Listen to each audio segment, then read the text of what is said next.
Though I sell 13 copies of the Silmarillion by J R R Tolkien in my bookshop, foolsjourneybooks.com, including a first edition, I have yet to read the thing in its entirety, and so I'm doing so here with you, one short form video at a time. And today we are reading The Flight of the Noldor. So after the death of the trees, the people of Valinor are in a ring of darkness. So Yavanna asks Fëanor for the Silmarillion to try and revive the trees. He says no and then leaves. Turns out that Melkor has killed Finwë, the king of the elves, and has stolen the Silmarillion. He's now been named Morgoth, which means black foe. So now we've got Morgoth instead. Meanwhile, with Morgoth and Ungoliant is demanding the Silmarillion, and she ends up, after he refuses, webbing up Morgoth. And he cries out. It goes deep, deep down to where the Balrogs are waiting, and they wake up and come and free him, doing battle with Ungoliant. And Ungoliant then flees to the south, and she mates with spiders that we see later on in other stories. Morgoth expands his army of demons and monsters and orcs and sets the Silmarillion into a heavy iron crown. Fëanor convinces a lot of the Noldor to take an oath to rule over Middle-earth and to take the Silmarillion back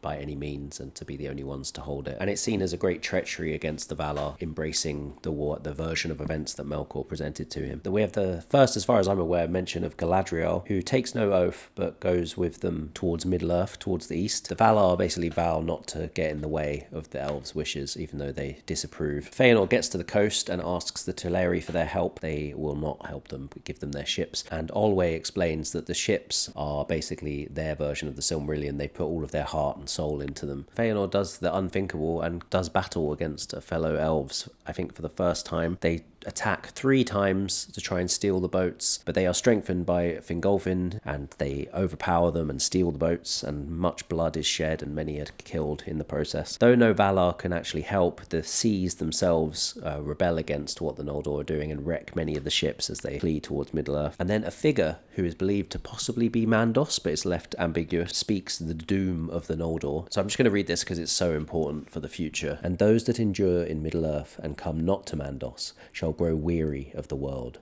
as with a great burden, and shall wane, and become as shadows of regret before the younger race that cometh after. The Valar have spoken. So after that, some of the Noldor head back to Valinor in regret and are pardoned, and those who continue onwards set foot on Middle-earth for the first time. So when discussing if they might possibly go back, Fëanor sets fire to all of the Teleri ships. Fingolfin, who has been left across the sea, sees this, and him and Galadriel go through over the ice to Middle-earth, which is a great hardship and shows the fire of their spirit that they're able to do that. And so next time we have Of the Sindar. Do check out the Tolkien section of the bookshop, foolsjourneybooks.com, and I'll see you next time. Bye-bye.